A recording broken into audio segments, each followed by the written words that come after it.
Bonjour, bienvenue dans cette nouvelle vidéo, dans ce nouveau Tea Time, dans cette saison 2 des Tea Time. Voilà, je faisais ces vidéos l'année dernière et j'ai arrêté parce qu'à un moment donné, toute bonne chose avait une fin. Et je vous avais dit que je reviendrais parce que j'adore ce format. Donc, me voici avec de nouveau cette série de vidéos. Pour celles et ceux qui ne connaissent pas du tout ce que sont les Tea Time, c'est assez simple. Ce sont des vidéos où je réponds à vos problématiques sur un thème donné. Donc aujourd'hui, on va parler d'autodiscipline et d'habitude. Et je vous réponds à la fois en tant que Esther Taïfé, l'humaine avec ses valeurs, son expérience de vie, ses biais, etc. Et à la fois en tant que coach de vie. Qu'est-ce que je vous dirais si je vous avais en session de coaching, dans quelle direction je vous emmènerais. Donc ça nous permet un peu de faire le pont entre le fait que sur cette chaîne, on se parle beaucoup, vous et moi, de choses un peu et d'autres, intimes ou pas, sur ma vie, sur ce que moi je découvre, ce qui m'intéresse, etc. Donc un côté un peu plus personnel. Et à la fois le podcast, le pont avec ce que je fais sur le podcast, où là, je suis là-bas en posture de coach et je vous délivre des outils et des choses actionnables dans vos vies. Donc là, on est vraiment sur un espèce d'entre-deux. Et c'est d'ailleurs pour ça que vous l'aurez remarqué dans cette saison 2. J'ai ce micro ici, qui est le micro avec lequel j'enregistre le podcast. Vous remarquerez peut-être d'ailleurs qu'il y a des jolies marques de dents de bébé chat sur la bonnette de ce micro. C'est parce que... Est-ce que c'est vraiment la peine que j'explique du coup ? Non, c'est parce que quoi, vous avez compris. Voilà, donc ça c'est assez énervant. Hein. C'est un micro qui coûte quand même 300 €, donc c'est assez énervant. C'est pas grave. Coach en émotion, on a dit. J'ai mis ce micro-là parce que j'ai décidé que cette série de Tea Time, maintenant, cette saison de Tea Time, elle allait être à la fois sur le podcast et sur la chaîne YouTube, puisque c'est exactement le format qui fait le pont entre ce que je fais sur Internet, entre les deux endroits. Donc, si vous êtes auditeur ou auditrice de ce podcast, du podcast Se Sentir Bien, vous allez vous aussi pouvoir poser des questions de votre vie sur des thématiques précises, et j'y répondrai dans un épisode qui dure en général entre 1 heure et 1h30, voilà, avec des réponses un peu extensives, avec mon avis personnel et mon avis en tant que coach, en posture de coach. Voilà, donc bienvenue dans ce Tea Time. Aujourd'hui, on parle d'habitude et d'autodiscipline. Et la prochaine fois, donc je voudrais en faire un par mois, et il se trouve que la prochaine fois, on sera pas très loin du 12 novembre et que la chaîne YouTube aura 10 ans le 12 novembre, ce qui est assez intense en fait. 10 ans, ça fait 10 ans que je crée du contenu sur Internet et j'ai commencé par cette chaîne YouTube. Donc voilà, avant de commencer le podcast en 2017. Donc ça fait quand même pas mal d'années aussi. Le podcast a 5 ans, la chaîne a 12 ans. À 10 ans, pardon, pas encore 12 ans, mais 2012. Et j'avais envie de marquer le coup en fait en faisant quelque chose en physique, une conférence, un truc en présentiel. Et en fait, comme vous avez pu le voir dans ma précédente vidéo FAQ, en ce moment j'ai beaucoup de projets entre le livre que je suis en train de finir de rédiger pour pouvoir l'envoyer dans ma maison d'édition fin janvier. Là, le nouveau lancement de Coup de main, dont le lancement s'est super bien passé et est terminé aujourd'hui et c'est trop cool. Et la fac que j'ai repris, la fac de psycho, ça faisait trop, en fait, d'aussi organiser quelque chose pour les 10 ans. Donc j'ai décidé de ne pas le faire, mais on va quand même se faire un truc en ligne. Vous allez voir pourquoi je vous en parle. J'ai décidé que le prochain Tea Time, on allait l'enregistrer en live. Donc on va se retrouver sur YouTube en live le 12 novembre pour faire ça. Je ne sais pas encore si ce sera le 12 ou le 11. Je m'étais dit que j'allais plutôt faire le 11. Checkez la barre d'infos de cette vidéo parce que je l'aurais noté d'ici là. Ah oui, je vous ai pas dit, donc le 12 novembre ou le 11 novembre, on va le filmer en direct, en live, et vous pouvez aussi en avance, pardon, je suis en train de vous montrer ma culotte, vous pouvez aussi en avance me mettre vos questions, comme là, comme d'habitude, donc il y a un Google Doc avec l'endroit où poser vos questions. Donc la prochaine fois, le thème, vu que ce sera les 10 ans de la chaîne, j'ai décidé que ce serait thème libre, c'est-à-dire que vous pouvez me poser des questions pour ce deuxième Tea Time sur n'importe quelle thématique. Et la fois suivante, ce sera une thématique précise. Bref, donc voilà pour les petites choses que je voulais vous dire en ce début de saison des Tea Time, le retour des Tea Time. Je suis ravie, je sais que vous aussi. Du coup, pourquoi les Tea Time ? Parce que j'ai mon thé avec moi, voilà, parce que ce sont des longues vidéos. Et cette fois-ci, j'ai anticipé le truc, je l'ai mis dans un machin thermo bidule chose, parce que à chaque fois, je bois mon thé froid. C'est-à-dire qu'en fait, si je vous parle pendant 1h30, autant vous dire que le thé est froid à la fin, quoi.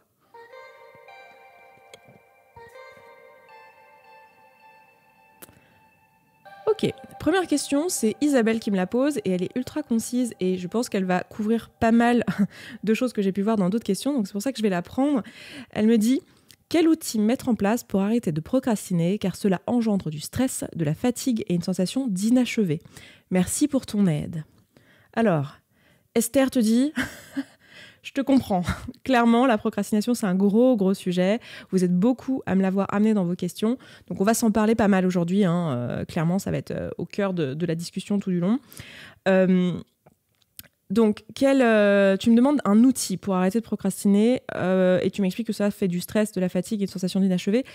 Je comprends ce sentiment-là. C'est vrai qu'on a besoin d'avoir, quand on essaie de faire des projets ou quoi, on a besoin d'une certaine régularité, de mettre des actions en place, en fait, et d'agir. Et parfois, ça peut être frustrant quand on voit qu'on n'y arrive pas et ça finit par créer du stress. Si en plus, on a des deadlines ou des choses comme ça qui approchent et que ça finit par poser problème. Donc, je te comprends totalement. Et en tant que coach, là, tu me demandes de quel outil tu peux mettre en place pour arrêter de procrastiner. Ce mois-ci, en fait, dans la communauté, le mois dernier et ce mois-ci, la communauté, je ne sais pas si vous le savez, mais c'est l'abonnement payant que je propose surtout aux auditeurs et auditrices du podcast. C'est vrai qu'ici, sur cette chaîne, je ne pense pas trop à vous le proposer parce que je vous parle surtout en tant que Esther. Mais si vous voulez vous faire coacher ou vous auto-coacher, un bon endroit, c'est la communauté. C'est un abonnement à 35 € par mois. Et chaque mois, on choisit un thème. Et chaque semaine, il y a 2 appels, un appel sur le thème du mois et un coaching de groupe sur des thématiques qui tournent. On a des thématiques comme le travail, la relation aux autres, la relation à soi, la relation à la nourriture et tout ce qui est tous les comportements addictifs. Ça peut aussi être la cigarette, etc. Et tout ce qui est couple et relations sexuelles. Donc on a ces thématiques-là qui tournent. Donc toutes les semaines, il y a un coaching de groupe et toutes les semaines, il y a aussi un appel en lien avec le thème du mois. Et cette semaine, j'ai fait un webinaire du coup pour cet appel qui dure 1 heure. Chaque semaine, c'est 1 heure l'appel en question. Et je vous ai parlé de comment mettre en place des habitudes et de comment les garder. Donc c'est un webinaire que j'ai décidé de vous mettre disponible gratuitement. Vous qui écoutez cette chaîne YouTube ou ce podcast, se sentir bien, vous aurez le lien dans les descriptions pour pouvoir aller consulter cette vidéo et comme ça en même temps ça vous donne une idée de qu'est-ce qu'on fait dans la communauté, à quoi ça ressemble les webinaires qu'on a toutes les semaines.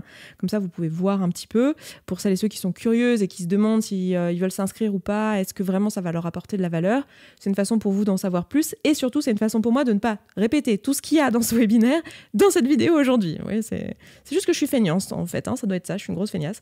Et donc bon, dans cette vidéo je dis l'une des choses hyper importante dans ce webinaire et dans la question de la procrastination, qui est quel est ton pourquoi en fait?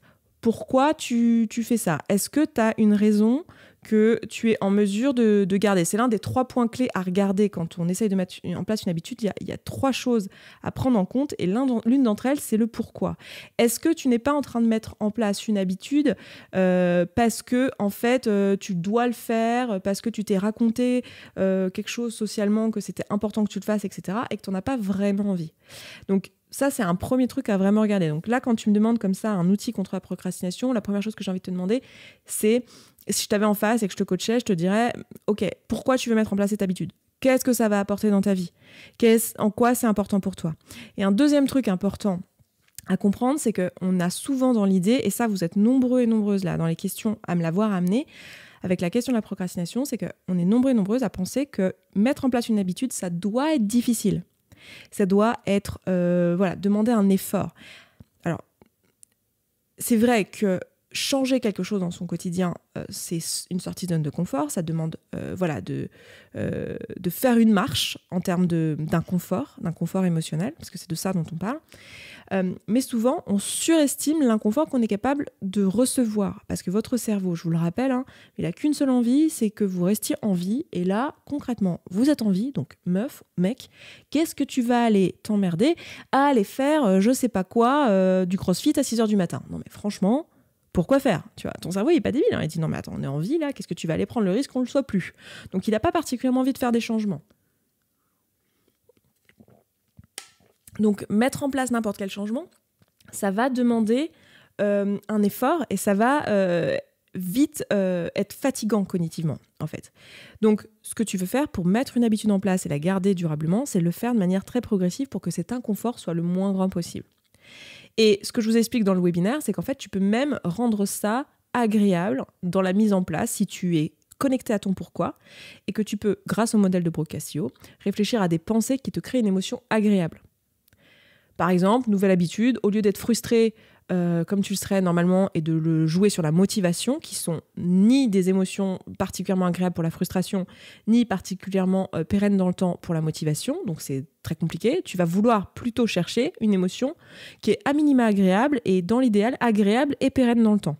C'est pour ça que si tu te connectes avec ton pourquoi tu fais ça, et ben ça va t'aider en fait à maintenir cette habitude dans le temps. Ça va t'aider à créer une émotion agréable au moment où tu fais l'habitude.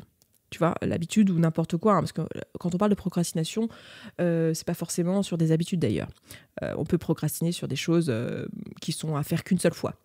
Donc là, l'idée, ça va être de te demander, ok, comment je peux le faire depuis une émotion agréable. Donc pourquoi pas créer de la curiosité, par exemple. Tu vois. Après, ça tient pas dans le temps, la curiosité, c'est juste le temps de découvrir. Et ensuite, la curiosité, c'est une émotion qui est un peu comme la motivation. Ce sont des émotions qui ont besoin d'être nourries en permanence pour rester. Mais si tu crées de la certitude, si tu crées de l'engagement, si tu crées de l'amour comme émotion au moment où tu vas faire l'action, ça va vachement t'aider. Donc plutôt que de focaliser ton esprit sur une pensée du genre c'est vraiment chiant de se lever à 6h du matin pour aller faire du crossfit, oh mon Dieu, j'ai la flemme, essaie de trouver quelque chose, une pensée qui va t'aider à pouvoir le faire. Et donc, qui a du sens pour toi, un truc que tu crois vraiment, hein. Joue pas à la méthode Coué, c'est pas ça l'idée. Hein. L'idée, c'est de trouver une pensée qui te correspond vraiment. Et donc, te reconnecter à pourquoi tu fais ça, c'est une bonne idée à ce moment-là. Et ajouter, pas forcément faire que ça, mais aussi ajouter le fait de rendre le truc agréable. Et pour ça, très souvent, ça demande de faire moins d'efforts que ce que tu te demandes, en fait. Par exemple, si tu veux incorporer du sport dans ton quotidien, que c'est une habitude que tu n'as pas du tout, souvent, on va vouloir dire, je vais faire 5 fois dans ma semaine du sport, ou 3 fois dans ma semaine du sport. Tu dis, là, c'est raisonnable. Oui, ça serait raisonnable dans ton emploi du temps. Si tu as regardé ton emploi du temps, tu as regardé ton boulot et tout, tu te dis 3 fois par semaine, franchement, j'ai le temps. En plus, c'est un sport qui me plaît. En plus, je vois le sens, etc. Même si tu te dis c'est raisonnable, que je vois le sens et que ça me plaît et que tu n'y vas pas, demande-toi, est-ce qu'au moment d'y aller, je suis pas dans une émotion désagréable ? Et est-ce que, en fait, c'est pas trop d'effort pour mon cerveau ? Souvent, on surestime en fait sa capacité à mettre en place de l'inconfort. Parce que tu as ta nouvelle habitude là, de sport que tu essayes de mettre en place, mais tu as aussi tout un tas d'autres trucs que tu fais dans ta journée qui te demandent de l'inconfort et qui te demandent de l'effort à ta cognition en fait. Donc ça peut faire trop. Donc parfois, en fait, la réponse c'est juste descendre le degré d'inconfort et créer de l'émotion agréable. Donc pourquoi pas de la curiosité, te dire tiens, et si je faisais une seule fois par semaine du sport, je suis curieuse de voir si en fait c'est agréable, si en fait je vois des changements sur mon souffle, sur mon corps, sur ma joie de manière générale et mon anxiété de manière générale à l'échelle de ma semaine. Et donc je vais créer, de la curiosité envers ce projet-là, de le faire pendant 4 semaines de suite, d'y aller qu'une seule fois. Et donc, en gros, l'idée c'est d'avoir des ambitions parfois moins grandes que ce qu'on imagine, parce qu'on essaye vraiment d'aller trop vite dans le processus. Donc voilà. Donc mon tips, vu que c'était ça ta demande, un outil ou quelque chose, je te dirais, va voir ce webinaire déjà, applique les 3 points et les 3 principes que je te propose dans ce webinaire, et parmi eux, accentue l'attention sur ce que je viens d'expliquer là. Hein. Là, je vous ai quand même dit l'essentiel de ce qui est important à retenir sur ce sujet-là, dans cette vidéo-là et dans ce podcast, c'est accentue ton attention sur est-ce que tu as une vraie intention qui t'est propre ? Est-ce que tu n'es pas en train de juste te dire on m'a dit qu'il fallait aller au sport, mais en fait je vois pas trop le sens, ça m'emmerde, j'aime pas le sport, mais bon, il faut que je le fasse, il faut bien le faire, alors bon, j'y vais. Est-ce que tu as une vraie intention qui t'est propre, que ça a du sens pour toi dans ta vie et que tu as vraiment envie de le faire ? Et ensuite, assure-toi que tu n'essayes pas d'aller trop vite, que tu n'essayes pas de faire une marge d'inconfort trop grande pour toi. Souvent, on fait cette erreur-là parce que, c'est une question d'ego en fait, on se surestime. Et on se dit non mais quand même, on se juge en fait. On se juge sur le fait que en fait c'est trop pour nous. Et on se dit non mais je devrais être capable de faire l'effort. En fait, on a des jugements très très forts dans notre société, dans notre inconscient collectif et dans notre culture à nous, envers le fait de faire des efforts. C'est un truc, on se dit on devrait tout le temps se dépasser et c'est vraiment que je dois être une feignasse, c'est vraiment que je dois être nulle si je suis pas foutue d'aller même une fois au sport dans la semaine. Parce que peut-être que même une fois au sport dans la semaine, c'est trop en fait. Pour ton cerveau, c'est trop d'efforts. Essaie déjà d'y aller une fois tout court ou une fois dans le mois. Tu vois, donc souvent ça va être ça. Donc voilà, j'espère que ce que je viens de te dire là, ça s'applique à ta situation parce que tu m'as pas donné les détails de ta situation exacte. Donc je suis sûre que tu auras pu rattraper les billets et tout ça. Et merci pour ta question. Alors, Alors ensuite, je vais prendre la question de quelqu'un qui veut rester anonyme et qui me dit « Bonjour Esther, j'ai 24 ans et je rentre dans ma dernière année de thèse de physique. Et comme tu le sais, la dernière année est beaucoup axée rédaction. Ah oui, je le sais, grosse compassion, empathie et tout, courage, force sur toi. La recherche ne me plaît pas du tout au final. La thèse m'a en plus énormément impactée psychologiquement et ça joue sur mon rejet de ce travail et je sais qu'après, nous avons un autre projet entrepreneurial avec mon compagnon, lui aussi est doctorant, qui nous donne beaucoup plus de motivation et d'énergie. Mon encadrant est au courant de tout ça et il est adorable et me soutient et il sait que j'ai hâte de terminer. En attendant, je dois finir cette dernière année et j'ai vraiment besoin du diplôme pour mon futur projet.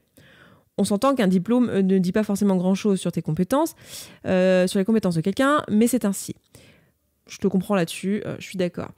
Mais la motivation est au point mort, j'ai envie de travailler sur autre chose et je n'arrive pas à me forcer à rédiger ma thèse. Je n'ai plus d'autodiscipline, même si je sais que plus je finirai vite, plus je pourrai me consacrer à l'après, ce dont j'ai vraiment envie. Je passe des journées à écrire 2 lignes et à divaguer sur autre chose, je n'avance pas et ça me fait peur. Aurais-tu des conseils pour m'aider ? Merci beaucoup et belle journée. Belle journée à toi aussi. Merci pour ta question, je pense qu'elle va aider pas mal de monde, donc merci pour ça. Écoute, déjà je te comprends infiniment, hein, franchement, en plus en ce moment je suis en train d'écrire le bouquin, donc je te comprends, clairement. La différence c'est que le bouquin pour moi ça a encore du sens aujourd'hui et que toi ça a moins de sens de ce que je comprends. Donc ok, je comprends la difficulté, je comprends la notion d'avoir en fait un autre projet en tête qui te motive plus et là de devoir consacrer finalement du temps à réfléchir à un projet qui pour toi est plus derrière toi que devant toi. Donc je comprends du coup que ce soit dur en fait et c'est normal. Juste, j'ai le premier truc que je peux te dire et je crois que je l'ai pas encore assez dit à tous les autres à qui j'ai répondu avant toi, c'est normal les gars, hein, de procrastiner, que ton cerveau n'ait pas envie de faire des efforts et qu'il a envie de rester dans le confort, c'est normal. Hein, ton cerveau, encore une fois, il est fait pour te maintenir en vie. Et tu es en vie, donc qu'est-ce que tu vas aller te mettre à faire des trucs compliqués, difficiles, qui demandent de l'effort. Voilà, donc c'est normal. Et là, tu me donnes une super occasion de faire le lien. Tu sais, tout à l'heure, je parlais de l'un des points importants dans la mise en place d'habitudes et dans le fait de garder un rythme, etc., qui est la recherche de sens. Le fait de t'assurer que tu as vraiment envie de faire ce truc. Et de t'y reconnecter. Bah là, tu me donnes un exemple parfait où je vais pouvoir t'aider à t'y reconnecter. En fait, là, ce qui se passe, alors il n'y a peut-être pas que ça, mais si je devais te répondre en tant que coach avec ce que je sais de ce que tu m'amènes, il y a une notion de t'es plus connecté au sens de rédiger ta thèse et de rédiger, j'imagine, des articles ou des choses comme ça. Hein. Tu dois sûrement avoir des papiers en cours. Pour la dernière année de thèse, tu as sûrement plein de trucs à rédiger. Avant, tu voyais le sens puisque tu avais envie de ce projet de recherche, donc tu voyais le sens. Donc voilà, c'était plus facile de trouver la motivation et les raisons et le rythme, etc. Et là, tu vois plus le sens parce qu'en fait, ce projet, il est derrière toi et que tu en as surtout un autre en tête. Donc là, ce qui va t'aider, c'est de te reconnecter au sens de faire cette thèse. Et tu m'as donné un petit bout ici. Tu m'as dit, finir cette thèse et avoir mon diplôme, ça va me servir à la suite. Mais tu m'as aussi dit que toi, tu crois pas trop au fait que le diplôme, ça prouve des compétences. Donc tu vois, à la fois, tu as besoin de ce diplôme, en même temps, toi, tu y crois pas trop comme étant un truc probant pour la suite. Donc là, j'aurais envie de te dire, ouais, pourquoi est-ce que tu as envie de rédiger cette thèse ? Et énumère, là, je te file un exo, c'est ce que je te donnerais très probablement si tu étais avec moi en coaching, là. Prends un papier, un stylo, et j'ai déjà donné cet exo à d'autres, hein, dans un des Tea Time, et certainement dans plusieurs, mais trouve-toi 25 raisons de rédiger ta thèse et de finir ce projet de thèse. 25 bonnes raisons. Et je sais, tu vas me dire, attends, j'en ai pas 25. Ok, peu importe, continue à réfléchir et trouve-moi ces 25 raisons. Enfin, trouve-toi ces 25 raisons, puisque moi, encore une fois, je dis ça pour t'aider. Moi, à titre personnel, ça m'est un peu égal quelles sont les raisons, mais c'est important pour toi que toi, tu le saches, en fait. Quelles sont tes raisons ? Pourquoi est-ce que tu veux finir cette rédaction de thèse ? Qu'est-ce que ça va t'apporter ? Et ne te juge pas sur tes raisons. Tu as certainement des raisons que tu trouves plus ou moins superficielles, plus ou moins, peut-être, j'en sais rien, je vais te dire des trucs au hasard, hein, parce que je ne sais pas du tout quelles sont tes raisons, mais peut-être des raisons égoïstes, peut-être des raisons enfantines, peut-être des raisons que tu pourrais juger superficielles, peut-être des raisons voilà, pas très incarnées. J'en sais rien, je ne sais pas comment tu pourrais juger ces raisons-là, mais ne te juge pas sur les raisons et écris-les. Juste, c'est pour toi, tu déchires le papier après si tu veux, mais juste pour que tu puisses te reconnecter au sens de faire ça. Parce que là, tout de suite, il n'y a pas trop de sens à faire ça. Tu vois, avec tout ce que tu viens de me donner comme élément, tu m'as fait tout un texte très long, c'était pas trop long, hein, bien sûr, pour la question, c'était exactement ce que je te demandais, mais tu vois que dans ce texte, la proportion de ce texte qui essaye de m'expliquer pourquoi est-ce que ça n'a pas de sens pour toi de faire cette thèse, elle est quand même grande par rapport à la phrase où tu me dis, bon, j'aimerais bien rédiger cette thèse. Tu vois ce que je veux dire ? Ça nous dit quelque chose quand même. Donc là, ça nous dit juste que actuellement, ça veut pas dire que ta thèse n'a pas de sens pour toi tout court, sinon tu serais pas là et tu serais pas en train de poser la question et tu serais pas en train de dire, en fait, c'est important pour moi, donc je sais que ça a du sens pour toi, mais c'est juste que tu as du mal à t'y connecter au moment venu de travailler dessus. Donc, fais-toi ces 25 raisons et au moment de travailler dessus, jette un œil à ces 25 raisons. Reconnecte-toi à ces 25 raisons. En fait. Et un truc qui peut vous aider aussi dans la procrastination de manière générale, quand je vous disais tout à l'heure que c'est hyper important que quand tu fais le truc, ça t'amène des émotions de plaisir et que ça soit plaisant pour toi, une façon de faire ça, et pareil, j'en parle dans un épisode de podcast, mais je me souviens plus lequel, mais c'est un truc que je fais moi très souvent quand je procrastine sur mon travail, c'est que juste avant de m'y mettre, en fait, au lieu de me dire tiens, je vais me mettre à la tâche, sachant que la tâche en elle-même, mon cerveau va me dire ah tiens, on pourrait rien faire, sinon ça pourrait être pas mal. Il a envie de procrastiner cette tâche-là, au lieu de lui dire on va se mettre à la tâche, je lui dis on va se mettre à préparer la tâche. On va se mettre à papier, stylo, alors dans mon cas ça va être ordinateur, clavier, et on va se poser la question au clavier, tiens, dans quelle énergie j'ai envie d'être pendant que je fais cette tâche ? Comment j'ai envie de me sentir ? Donc toi, de te demander, tiens, comment j'ai envie de me sentir en rédigeant ce texte ?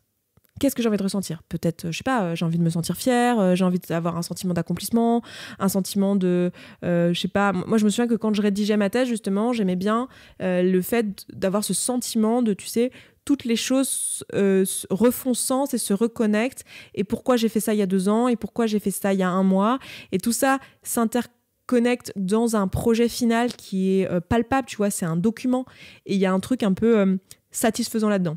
Donc, essaye de te connecter à comment tu as envie de te sentir pendant la rédaction. En plus de te connecter au sens de le faire, connecte-toi à comment tu as envie de te sentir en le faisant. Et assure-toi que les émotions en question, y a suffisamment d'émotions qui sont agréables et qui tiennent dans le temps, comme je le disais tout à l'heure, et que c'est pas juste une question d'effort. Le but, en fait, c'est de contrebalancer l'effort, l'inconfort que c'est grâce aux émotions positives que tu vas créer. Par positif, je veux dire agréable à ressentir. Voilà, en espérant que cette réponse t'aide. Merci pour ta question. C'était super intéressant. Et je pense que ça aidera d'autres qui sont aussi dans des situations similaires.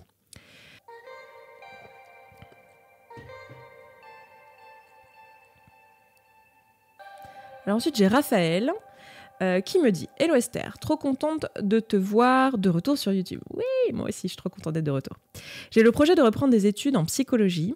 Pourtant, malgré la motivation d'accéder au métier de psychologue, je n'arrive pas à prendre le temps de faire les recherches sur le sujet. Je procrastine tout le temps car le fait de m'y confronter m'angoisse. Ça m'angoisse car ça me renvoie à la pensée que je suis nulle, que je ne sais rien malgré le niveau d'études auquel j'étais arrivée, que les autres en savent beaucoup plus que moi et que je devrais avoir honte de moi de vouloir être psychologue alors que je sais si peu de choses, que je ne serai jamais à la hauteur, etc., etc.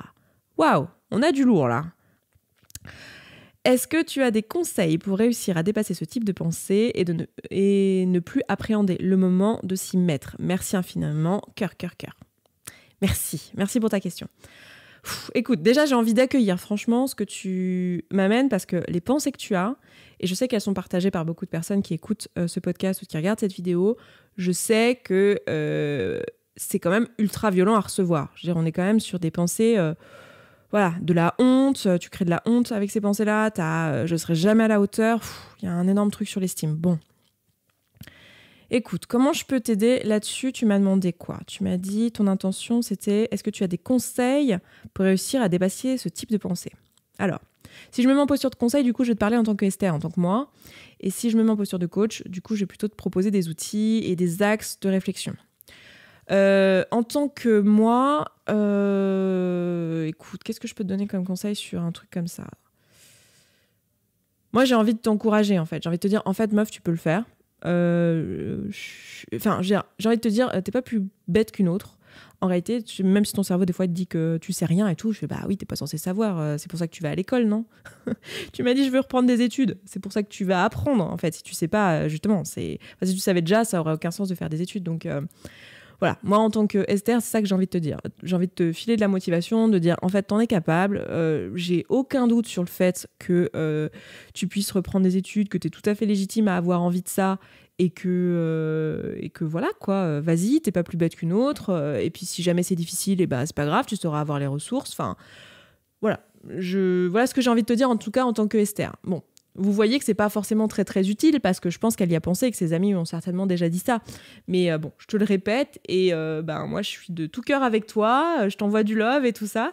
Et en tant que coach, j'ai envie de te dire, là, je vois quand même qu'il y a un truc au niveau de ton estime de toi, et que ça vaut le coup de te pencher sur la question. Franchement, ça vaut le coup parce que là, ça se présente dans ce projet-là, mais j'imagine que ça t'impacte aussi dans d'autres projets. Le coup de te sentir nul, de pas être à la hauteur. Enfin, tu t'as pas dit nul, t'as dit je me sens pas à la hauteur. Et t'as honte de ce que tu désires. Voilà. Et tu te compares aux autres, en fait. Il y a beaucoup d'autres qui ont plus de connaissances que toi. Le truc que je te dirais de faire, tu vois, aujourd'hui, là, quand tu écoutes cette réponse, ça serait de prendre ton papier et ton stylo et de faire un flot de pensée sur qu'est-ce que je pense de ce projet de reprise d'études.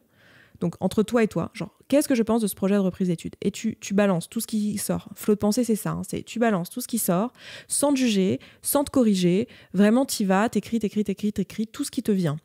Et ensuite... moi, je te proposerais de te poser la question suivante qui est, et c'est une question que je t'aurais posée si je t'avais eu en coaching, donc là, je te propose de t'auto-coacher avec ces questions-là, hein. C'est qu'est-ce que tu penses des gens qui sont psychologues? Voilà. C'est quoi ta pensée, ton ensemble de pensées, ton avis sur ces gens-là?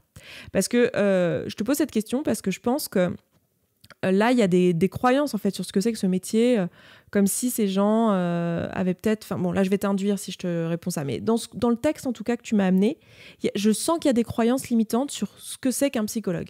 Donc, explore déjà avec ces deux questions-là. Moi, qu'est-ce que je pense de ce projet de reprise d'études? Laisse sortir tout ce qui vient et pose-toi la question... Quel est mon avis sur le métier de psychologue? Genre, qu'est-ce que je pense des gens qui font ce choix de métier de psychologue? Et déjà, avec ça, tu vas avoir un peu des pistes de qu'est-ce qui peut te bloquer dans ce projet-là et qu'est-ce qui est à l'origine de cette problématique-là où t'es bloqué et que tu procrastines sur ce sujet. Voilà. Et sinon, après, j'ai envie de te dire... Je vais dire un truc, je suis hyper biaisée, hein, les meufs. Hein. Franchement, je vous le dis, je suis coach. Moi, dans la vie, je crois énormément au coaching de vie. Les coachs de vie m'ont apporté énormément et les psychologues aussi, les psychiatres aussi, les psychanalystes aussi. Je crois au métier de l'accompagnement. Donc forcément, moi, dans tous mes conseils, si vous me demandez à Esther Taïfé en tant que personne, dans mes valeurs, il y a énormément ce truc de grandir en tant que personne, prendre soin de soi, l'amour de soi, tout ça, c'est des trucs avec lesquels je vis au quotidien. Et je suis biaisée, c'est mon boulot. J'ai fait ce choix-là parce que j'y crois à mort. Donc forcément, je vais vous donner des conseils dans ce sens-là. Moi, je pense qu'une problématique comme ça, c'est dommage de rester bloqué avec, alors qu'un praticien pourrait t'aider si tu faisais une séance avec lui de 45 minutes, tu vois. Donc voilà. Voilà un peu mes conseils. En tant qu'Esther, mon conseil, c'est voilà, vas-y meuf, tu peux le faire. Et puis si jamais tu n'y arrives pas, fais-toi aider, prends une séance, quoi. Voilà. Petite gorgée de thé. Ah, ça fait du bien. C'est trop bon ce thé au jasmin, là. J'aime bien. C'est pas mal. Donc ensuite, j'ai une question d'une personne qui veut rester anonyme et qui me dit « Je suis actuellement en arrêt maladie pour syndrome anxio-dépressif réactionnel. Je suis prof de SVT, mutée dans la région que je voulais, mais affectée à 2 heures de chez moi, et mon mec n'a pas eu sa mutation. Je me retrouve donc à plus ou moins squatter dans un logement prêté sans boulot, dans une région où je ne connais personne, et avec mon mec à 900 bornes de chez moi. Les journées sont longues, ça fait 1 mois, je suis quelqu'un de très ritualisé habituellement, mais là, j'ai perdu tous mes repères, je n'arrive à rien. Une idée, un conseil, merci. » Waouh. Bon, alors déjà, full empathie, compassion, etc. Parce que ça doit être difficile. Voilà, ça c'est Esther qui parle. Non pas que la coach ne serait pas empathique, mais disons que c'est pas son rôle. C'est pas son rôle premier. Son rôle premier, c'est de te faire réfléchir et de te faire avancer. Là, franchement, j'ai pas du tout envie de te coacher et de te proposer des outils de coaching parce que c'est pas ce dont tu as besoin si actuellement tu es en arrêt maladie, tu vois. En fait, le coaching, si tu veux, ça permet, quand on est en bonne santé mentale, de travailler sur, j'ai envie de dire sur ses protecteurs, si vous connaissez l'IFS. Pour celles et ceux qui connaissent l'IFS, je parle souvent avec ce modèle-là en tête, puisque c'est un modèle auquel je me forme en ce moment, qui est donc l'Internal Family System. Coacher tes protecteurs, donc les parts de toi qui sont là pour faire les choses, pour logistiquer le quotidien, c'est super quand ces parts-là en ont besoin et que ça ne met pas le reste de ton système en danger. Le truc, c'est que là, si tu es en arrêt maladie, c'est pas pour rien, c'est qu'actuellement, tu as besoin de repos, en fait. Et que aller te coacher alors que tu as besoin de repos, c'est pas le bon moment. Tu vois, c'est juste pas le bon moment. Donc, c'est pas grave. Hein. Ça veut pas dire qu'on va te laisser dans ta merde et que tu peux pas aller mieux. C'est juste que ça va pas passer par le coaching. Donc, moi, en tant que professionnel, ce que j'ai envie de te donner comme conseil, c'est d'aller voir donc ton psychiatre, de lui dire que c'est difficile en ce moment de rester en arrêt et de voir si lui, il a des propositions pour est-ce qu'il peut adapter ton traitement, est-ce qu'il y a des choses à faire. Moi, je suis pas psychiatre, j'en sais rien. Puis de toute façon, même si j'étais psychiatre, évidemment, c'est pas à travers une vidéo ou un podcast que je répondrais à ce genre de questions. Mais voilà, première chose moi que j'ai envie de te dire, t'es en souffrance. Clairement, t'es actuellement en arrêt maladie. Donc, première réaction que j'aurais, c'est va voir le médecin qui te suit et dis-lui que tu es en souffrance parce qu'il est peut-être pas au courant et il se rend pas forcément compte et il y a peut-être des choses à faire au niveau du traitement qu'il t'a donné si t'as donné un traitement. Ensuite, en tant que Esther, j'ai un peu envie de te demander, mais en fait, de quoi tu as besoin en fait. Et là, tu me parles beaucoup de distance, etc. J'ai l'impression qu'il y a un besoin. Alors, laisse tomber hein, si ce que je te dis, ça résonne pas et que c'est pas le bon truc pour toi. C'est que je suis à côté de la plaque, c'est tout à fait possible parce que je vais faire mes projections. Mais moi, j'entends dans ce que tu me dis peut-être un manque de tes proches, en fait. Tu te sens loin, tu te sens seul et dans tes besoins, dans ta pyramide de Maslow, le besoin d'amour, de connexion, de lien n'est pas rempli ici. À cause de ces 900 bornes, à cause du fait que tu n'as pas de lien au boulot, à cause de tout ça, quoi. De l'arrêt de travail, etc. Donc, est-ce que tu peux pas trouver une façon de recréer du lien avec tes proches? Donc, est-ce que ça veut pas dire peut-être, je sais pas, retourner à 900 bornes près de ton mec? Enfin, j'en sais rien, je connais pas ta vie et ta réalité de vie et ce qui est possible dans ton quotidien, tu vois, mais soit chez lui, soit chez d'autres gens, enfin, ta famille, tes proches, etc. Mais peut-être, en tant qu'Esther, en tout cas, j'aurais envie de te dire, meuf, rapproche-toi des tiens, en fait, parce que là, ça a l'air d'être un besoin assez présent dans ce que tu me racontes. Et en tant que coach, j'ai envie de te dire, demande-toi quel est ton besoin. Voilà, quel est le besoin ici auquel tu n'as pas répondu? Et l'idée, c'est pas de t'auto-flageller et de te coacher absolument pour répondre à ce besoin, mais juste demander de l'aide, en fait. Si tu as un besoin ici, que tu es capable d'identifier, moi, je pressens que c'est celui de la connexion et du lien, et ben demande à tes proches. Dis-leur, voilà, j'ai besoin de remplir ce besoin-là, je ne sais pas comment, je me sens seule, qu'est-ce qu'on peut faire dans nos réalités de vie respectives? Voilà ce que je te dirais sur ce sujet. Pour moi, on n'est pas dans un cas de « mon Dieu, il faut que tu t'autodisciplines et que tu arrêtes de procrastiner », tu vois. Genre là, on n'en est pas là du tout, quoi. Ensuite, j'ai une question de Kevin. Merci Kevin pour ta question. Je reconnais évidemment. Yo Esther, alors je comprends bien la puissance des habitudes. J'ai déjà réussi à en créer quelques-unes et c'est trop bien. Mon problème actuel est qu'il y a une ou deux nouvelles habitudes que j'aimerais créer, notamment celle de créer un service abonnement similaire à la communauté, mais sur une autre thématique, mais je procrastine. Oui, je vous ai pas dit, mais Kevin, je le connais parce qu'il a une chaîne YouTube où il aide les gens à apprendre l'anglais. Donc si vous êtes intéressé par apprendre l'anglais, allez regarder le boulot de Kevin, j'aurais mis ça dans la barre d'infos. Si j'oublie Kevin, dis-le moi. Et dites-le moi tous là, voilà, Kevin Abroad. Et donc voilà, t'essayes de faire un truc pour ton entreprise et t'y arrives pas, tu procrastines. J'ai essayé pas mal de stratégies, genre créer un emploi du temps réaliste ou essayer de créer une habitude à la fois et progressivement pour ne pas être overwhelmed. Mais quand le moment arrive de devoir mettre les actions en place, je me débine et mon super cerveau me fait exploser, j'imagine, ayant comme intitulé « Et rien faire, c'est bien aussi, non ?» Voilà, ça va la procrastination, quoi. Je suppose que du coaching pourrait mieux cibler mes besoins, mais est-ce que tu aurais des petites pistes à me suggérer? Est-ce que tu as eu des difficultés similaires quand tu as créé la communauté? Gros cœur sur toi. PS, merci encore pour les madeleines et les chouquettes. Inside joke. Voilà. Ok, alors, on est sur un cas de procrastination classique. J'ai envie de te dire, va checker le webinaire, déjà. Première étape, ça peut peut-être t'aider. Mais j'ai l'impression que dans ce que tu me dis, et comme je t'ai déjà coaché il y a longtemps, je sais que c'est quelque chose que tu connais déjà. Les questions de t'assurer que tu mets pas des habitudes qui sont trop grandes d'un coup, les questions de sens de ce que tu fais. Ce que je dis dans le webinaire aussi, que j'ai pas mentionné plus tôt, c'est la notion de cadre souple, dont je parle aussi pas mal dans le podcast. Donc, j'ai l'impression que tu connais tous ces sujets-là. Donc, c'est peut-être pas de ça dont il s'agit. Vous savez, des fois, et là, je me pose la question si c'est pas ça. Là, je vais répondre en tant que coach, si t'en fais pas, je vais répondre en tant que moi après. Mais en fait, des fois, ce qui se passe, c'est que même en ayant tous ces outils, en ayant conscience de ça, en ayant le fait que ça ait du sens pour nous, en ayant le rythme qu'il faut, conscience de comment fonctionne le cerveau et donc de pas s'en demander trop, voilà, en ayant tous les outils, en les ayant mis en place, ça ne suffit pas. Et ce que je constate auprès des personnes que j'accompagne et même moi dans ma vie, c'est que plus le projet est important pour nous, plus on y a un enjeu émotionnel dessus. C'est-à-dire que c'est pas que le projet, il n'y a pas de sens dessus, c'est que même limite, il y en a trop, et que du coup, on se crée une peur de l'échec, en fait. On a peur d'échouer, on a peur soit d'échouer, et ça serait terrible, parce que c'est notre projet, on adore ce truc, et c'est hyper important pour nous, soit, au contraire, on a peur de réussir. On a peur de réussir parce qu'on se dit, si je réussis, en fait, et que c'est pas aussi bien que ce que je pensais, comment je vais faire ? Genre, si j'échoue, bah, qu'est-ce que ça va dire de moi ? Et en plus, ça va être terrible parce que ce projet, je voulais tellement le faire, bah, ça va être nul. Et en plus de ça, moi, je vais être une sous-merde, hein, parce qu'on sous-entend toujours qu'on est nul si on rate un truc. Alors que, en fait, c'est une question de démarche scientifique et d'apprendre et d'essais-erreurs. Un truc dont je vous ai parlé d'ailleurs très récemment dans le podcast, dans un podcast dédié à ce sujet. Donc, là, moi, j'aurais envie de te dire, est-ce qu'on n'est pas sur un cas, dans ton cas, où on est sur quelque chose qui est tellement important pour toi qu'en fait, tu te mets une pression. Effectivement, enfin, de façon, de manière générale, quand vous voyez qu'il y a un projet malgré les outils, malgré l'auto-coaching, avec des outils que j'ai pu vous donner, moi ou mes collègues coachs, hein, parce qu'on a tous un peu une couleur différente et on va apporter des éléments différents à vos vies, donc n'hésitez pas à aller regarder ce que font aussi les autres.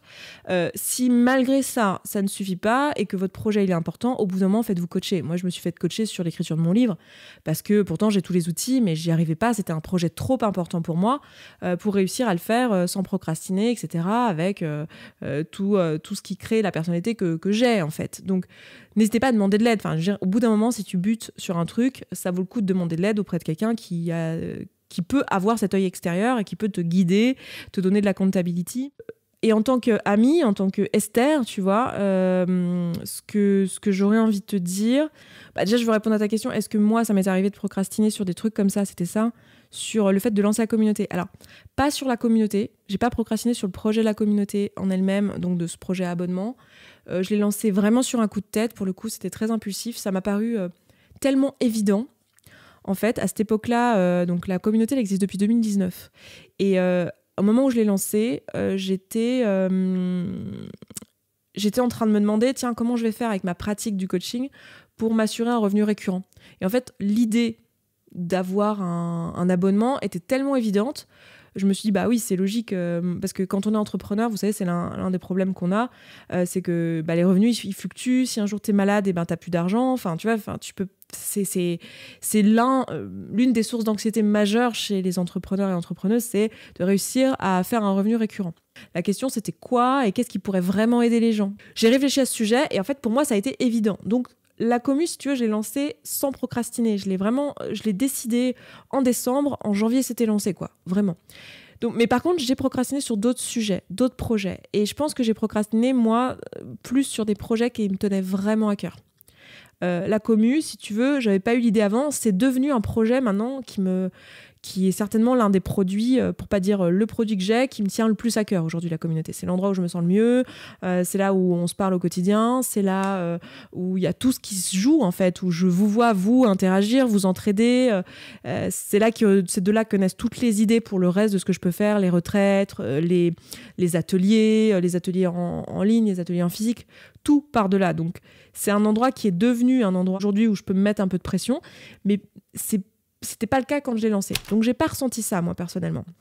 Mais j'ai ressenti sur d'autres projets. Donc, c'est pour ça que là, je te donne cette piste-là, parce que c'est une piste pas idiote, je pense, si tu as déjà tous les outils. Et si je me trompe et que je projette que tu as tous les outils mais que c'est pas le cas, n'hésite pas à les regarder du coup, le webinaire qui est gratuit, voir si dedans ça te parle et si te manquait des choses, tu m'en parles, vu que tu as mon numéro, tu m'en parles et puis on voit ce qu'on peut faire. Ensuite, j'ai une autre personne qui veut aussi rester anonyme et qui me dit « Salut Esther, alors voilà, j'ai été certifiée coach en mai dernier. Je suis en train de lancer mon activité et suis aussi en pleine création de mon site sur lequel j'écris des articles et d'autres projets normalement assez cool. Sur le papier, tout ce que je fais est super motivant et tout le monde me dit que ça me correspond à 100%.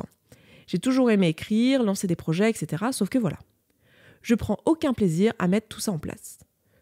Tout est fait, certes, mais uniquement par la force et l'autodiscipline. Le site met un temps fou à être créé. À ma grande surprise, en fait, je n'aime pas écrire des articles pour l'agrémenter. J'ai peur que les conseils que j'y donne soient nuls et fassent plus de mal que de bien.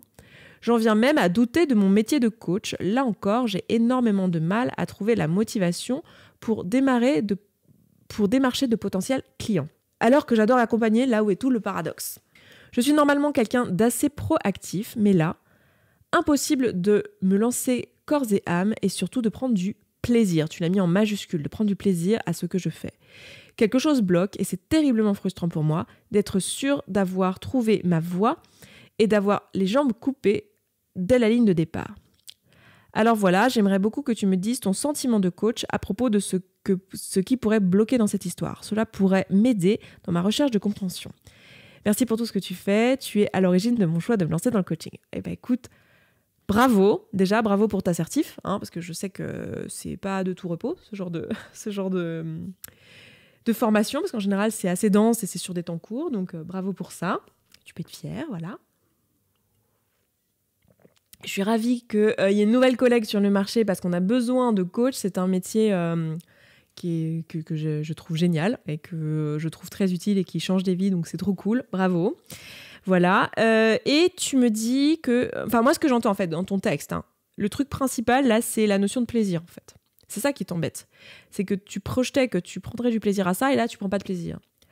Donc, en tant que coach, moi, la première question que j'ai envie de te poser, c'est pourquoi tu prends pas de plaisir ? Où est-ce que tu voudrais prendre du plaisir et que t'en prends pas ? Explorer cette notion de plaisir, en fait. J'irai creuser ça.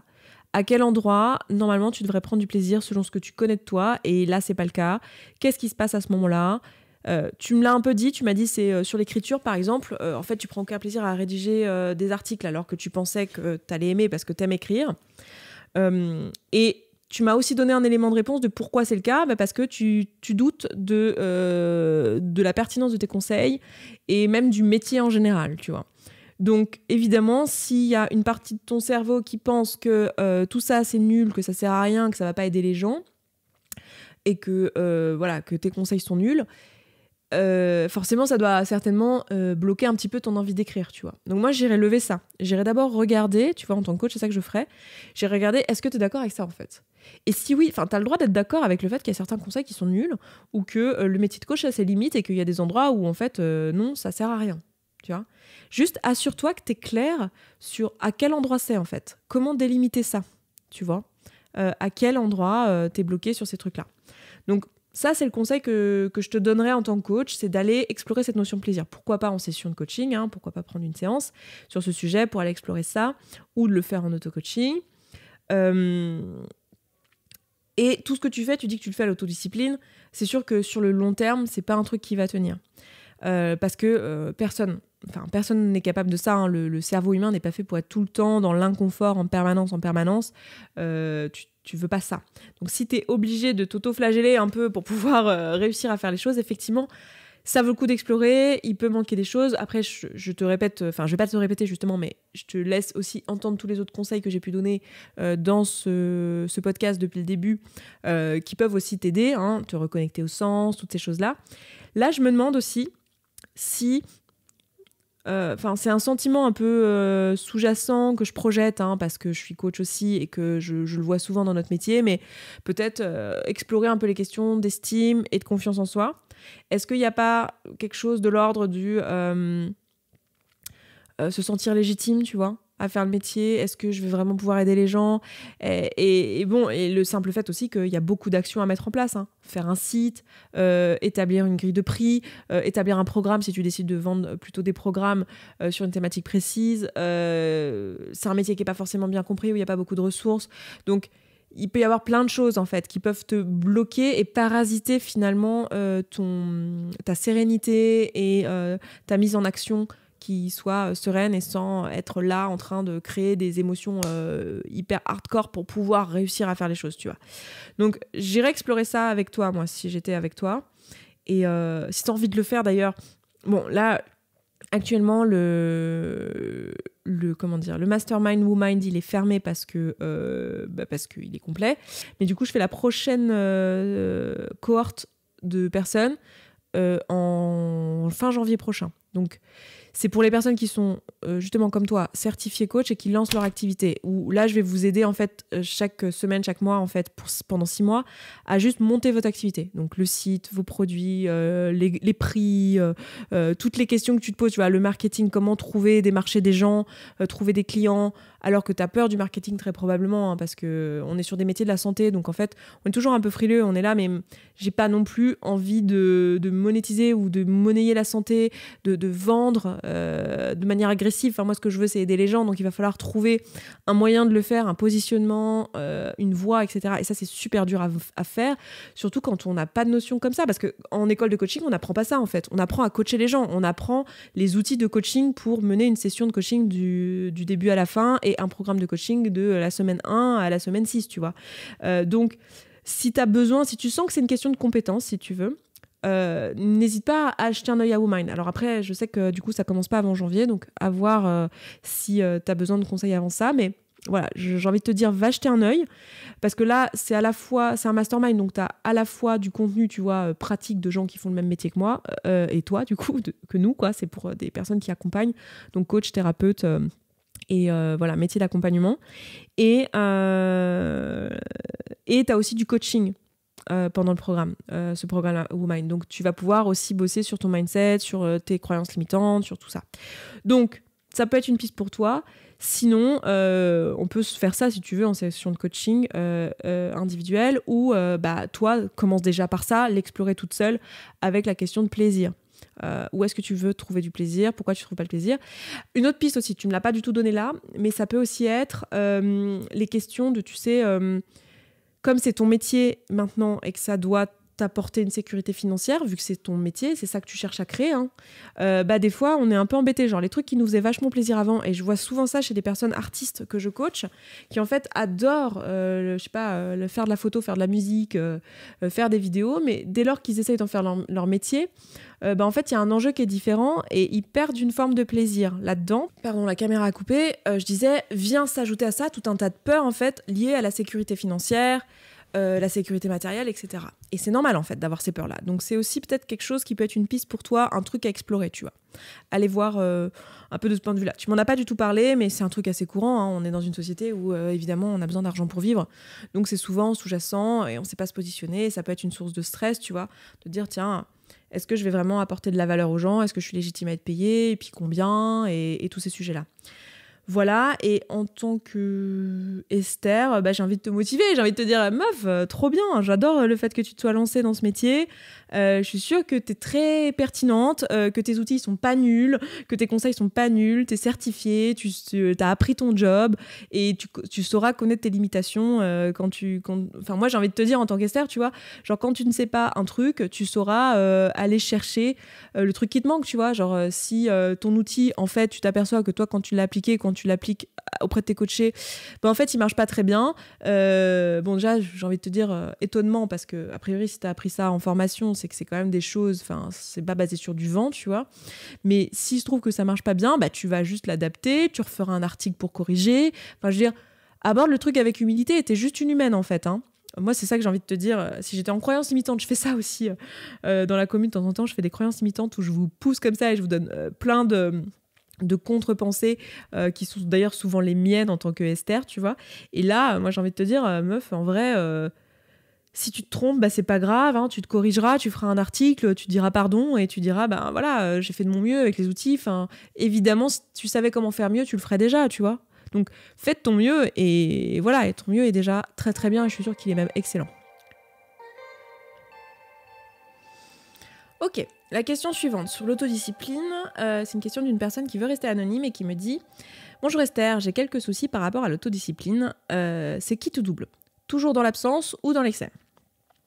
Je souffre d'anorexie et à cause de ça, donc j'ai récupéré un poids sain mais qui ne me satisfait évidemment pas, sinon ce serait trop beau. Je travaille soit trop, soit pas assez, mais je suis efficace au boulot donc ça se passe bien. Globalement, la moyenne est bonne, mais les oscillations sont dures psychologiquement. Beaucoup de culpabilité. Ma psy me dit que le surmoi est trop présent et qu'il faut apprendre à calmer le chef, avec des guillemets. Donc j'aimerais que tu développes, si tu le souhaites, sur l'autodiscipline à outrance, et comment détecter quand c'en est trop.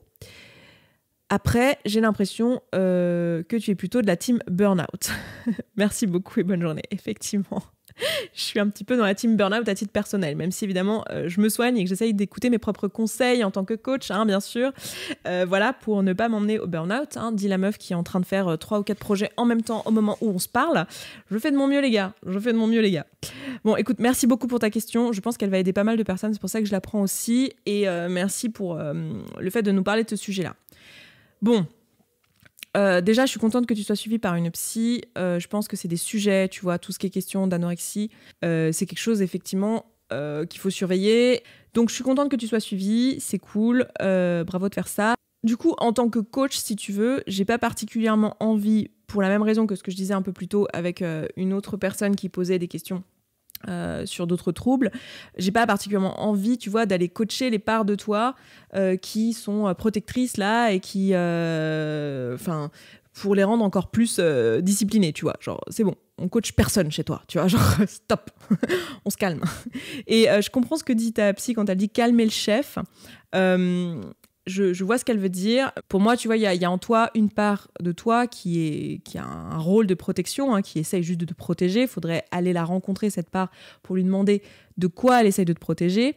Mais si je devais deviner un petit peu en faisant des suppositions, donc fais gaffe, parce que là, je fais des projections, et vu que je t'ai pas en face et que je peux pas te demander, donc hésite pas à laisser de côté ce que je suis en train de te dire si c'est pas du tout ça chez toi.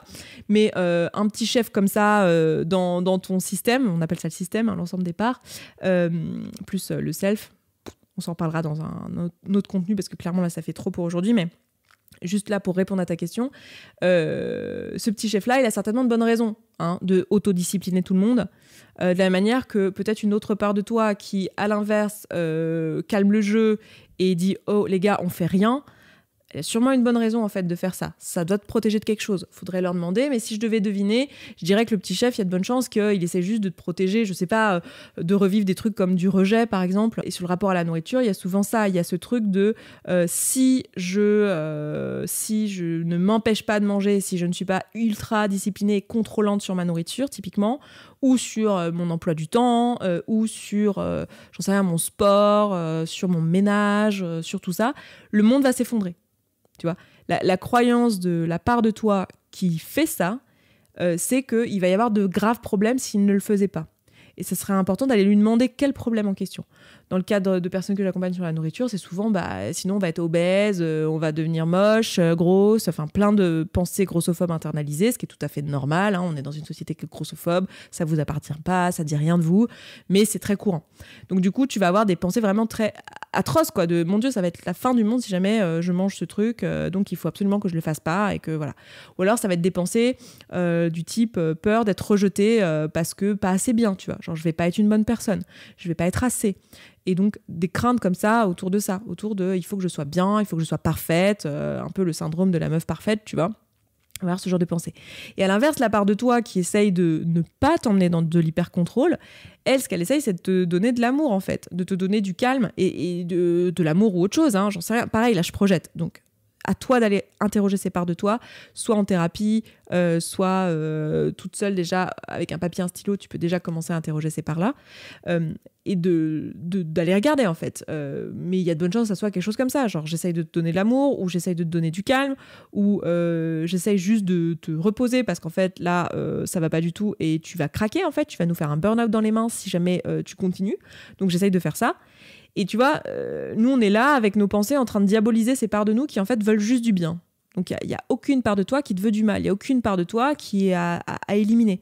Tu vois, donc c'est là que j'ai envie de nuancer ce que dit ta psychologue ou ta psychiatre, je ne sais pas, qui dit qu'il faudrait calmer le chef. Pour moi, il y a un peu un truc dans cette phrase-là il faudrait un peu le mater, quoi. Et en tant qu'accompagnante, je suis pas tellement d'accord avec cette approche. Pour moi, il y a vraiment peut-être une piste plutôt sur l'accueil. Dire voilà, toutes ces parties de toi, elles te veulent du bien. Elles te veulent du bien. C'est juste que les comportements qu'elles adoptent dans leur stratégie n'ont pas que des effets bénéfiques. Mais reconnais-leur le bien qu'elles te font, en fait. Quand une part de toi te fait procrastiner, te fait ne pas faire la chose et ne pas être dans l'autodiscipline, en fait, elle te veut du bien. Elle essaye de te faire du bien à ce moment-là. Elle essaye d'anticiper un danger. De la même manière, celle qui, au contraire, t'autodiscipline et te fait marcher, filer droit, elle essaye aussi de t'éviter un danger. Donc demande-leur à chacune de quoi elles ont peur, c'est quoi leur danger, et le danger encouru ici, et pourquoi pas aller explorer en thérapie, soit avec la psy que tu as actuelle, soit avec quelqu'un qui est capable de t'accompagner sur l'IFS si c'est un truc qui te parle, mais d'aller voir en fait les parts un peu plus vulnérables qui seraient mises en danger si jamais ces parts protectrices, elles arrêtaient de faire le travail qu'elles font. Tu vois, si jamais elles mettaient de l'eau dans leur vin, si jamais elles assouplissaient leur comportement, qu'est-ce qui, chez toi, pourrait être mis en danger et pourrait souffrir? Parce qu'en fait, c'est ça le danger. C'est pour ça que ça n'arrive pas aujourd'hui. C'est parce qu'il y a de la souffrance derrière.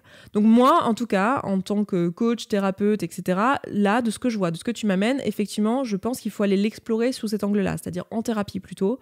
La thérapie EFS, moi, c'est quelque chose qui me paraît évident dans ce que tu me dis, parce que ça te paraît intuitif pour toi, tu vois, tu me parles de calmer le chef, tu me parles de sous-part de toi, donc je trouve ça pas mal comme approche. Et en plus, c'est quelque chose que moi j'aime et que je chéris, j'adore cette approche-là, donc je suis biaisée sur ça aussi. Et je suis rassurée de me dire que tu as déjà en tout cas un psy qui te suit et que du coup, ça permet à ces comportements-là aussi de pas te mettre trop en danger, parce que voilà, c'est ça l'idée, hein, c'est d'effectivement d'aller comprendre ces parts de toi, d'aller comprendre ce qu'elles veulent pour les aider tout simplement, hein, parce que c'est des sous-parties de toi qui en fait ont besoin d'aide là. Pour ça, il faut ramener de l'équilibre dans ton système, ramener de l'équilibre et de la discussion et de la compréhension et de l'amour et de l'accueil. Justement, et surtout pas être en mode autoflagellation de je devrais calmer cette part-là ne devrait pas exister. Tout est bienvenu en fait. Tout est bienvenu et le vrai amour de soi, c'est ça. C'est d'accueillir tout ce qui est là et de dialoguer avec tout ce qui est là. Donc voilà moi ce que je te dirais, l'approche que je peux te donner et voilà. Et mon conseil d'amis, si tu veux, c'est effectivement continuer à te faire suivre et accueille tout ça et je pense que tu es sur la bonne voie, en fait, en vrai. Avec ce que tu me dis, ce que je pressens dans ton message, pour moi, tu es sur la bonne voie et tu es en train de mettre en place les outils. Et bravo, quoi. Franchement, bravo, c'est cool. Je suis contente pour toi que tu fasses ce travail-là et que tu m'amènes la question. Ça montre aussi que tu cherches à avancer sur ces sujets. Et c'est pas évident, ces troubles-là. Hein. C'est vraiment des troubles... je dis pas qu'il y a des troubles plus faciles que d'autres, mais je suis un peu biaisée sur ça aussi parce que c'est des troubles que je connais bien. Et je sais quelle merde c'est, donc bravo et courage à toi et je suis sûre que tu peux le faire. Voilà ce que je peux te dire en tant qu'amie. Ok, je vais prendre ensuite la question de Aurélie. Merci Aurélie pour ta question. Qui me dit « Bonjour, merci de ton retour. De rien. Cœur aussi, parce qu'elle m'a mis un cœur. Je suis trop contente de revenir aussi. Je le fais autant pour moi que pour vous, hein, comme d'hab. Je dis souvent, je suis quelqu'un de très égoïste en fait, en vrai. Moi, je fais les trucs pour moi, je fais que des trucs qui me font kiffer. Et vous parler aujourd'hui, être là, ça me fait beaucoup de bien aussi. Alors, un brin de contexte. Je travaille de nuit pendant 12 heures, 3 jours dans la semaine. Mes jours de repos et de boulot sont très différents, notamment dans la gestion de mon énergie et de mon sommeil. Je connais l'importance du déclencheur pour la mise en place d'une habitude. J'ai un réveil tous les jours à 16h30 qui me permet de nourrir mon chien, me préparer, la sortir, etc. Oui, comme ce déclencheur fonctionnait bien, j'ai greffé un maximum de choses dessus. Je cherche d'autres façons de mettre en place des déclencheurs à d'autres moments de la journée, mais je n'y arrive pas à les faire tenir plus d'une semaine. Aurais-tu des conseils à ce sujet? Merci beaucoup, des bisous. Bon, j'adore ta question parce que je vois derrière que tu connais déjà la notion d'habitude. Je pense que c'est le cas de beaucoup d'entre vous, en fait, qui est en tout cas sur le podcast et peut-être aussi qui écoutaient cette chaîne YouTube. Elle fait référence là au travail je me souviens plus de son prénom, mais du Hig, qui est un auteur qui a proposé un bouquin qui est The Power of Habit, donc le pouvoir des habitudes, qui est un bouquin de référence dans le domaine de cette question-là. Donc je vous le mettrai d'ailleurs en barre d'infos si vous voulez aller regarder. C'est une bonne référence de lecture. J'aurais pu vous le dire même un peu plus tôt dans la vidéo, mais j'y ai pas pensé. Et donc lui, il explique qu'une habitude, c'est quoi ? C'est un déclencheur, une suite d'actions et un résultat. Ça, je vous en reparle dans le webinaire d'ailleurs. On commence par ça, par la définition, et je vous fais les liens avec tout ce que je vous raconte dans le podcast, etc. Donc, un déclencheur, ça va être typiquement quelque chose, une circonstance, nous, dans nos termes à nous, on dit souvent ça. Donc ça va être un truc neutre du quotidien qui va permettre à ton cerveau de créer en fait une forme d'ancrage qui fait que ça déclenche l'habitude tous les jours. Et dans le bouquin, il donne l'exemple, tu sais, des baskets au bout du lit le matin en te levant pour pouvoir aller au sport. Le fait de voir, ça déclenche l'habitude, en fait. Ça crée un déclenchement dans ton cerveau. En fait, ça active les mécanismes de récompense, en fait. Ça fait déclencheur, suite d'action, récompense. Tac, ça fait une boucle. Et donc là, elle nous parle de ça, elle dit qu'elle a réussi à faire ça, et que c'est vrai que son conseil dans le bouquin, c'est quand tu as réussi à mettre une habitude à un endroit avec un déclencheur, tu peux en caler d'autres, en fait, à la suite, au fur et à mesure. Typiquement, tu vois, la morning routine, si tu as envie de faire ça, tu vas commencer par mettre juste une chose. Je sais pas, tu as déjà peut-être même quelque chose, ton petit-déj, et puis après, derrière, tu vas rajouter, je sais pas, la lecture, l'écriture, le sport, enfin, tu vas les mettre derrière. Et de manière générale, dans ta vie, si tu as envie de mettre en place des habitudes, regarde où est-ce que tu en as déjà, parce que ça va être plus facile de les mettre à la suite des habitudes que tu as déjà, parce que tu as déjà le déclencheur. Et du coup, le cerveau, il a déjà un ancrage à ce moment-là de la journée. Typiquement, tu vois, tu as déjà l'habitude de te brosser les dents tous les matins et tous les soirs.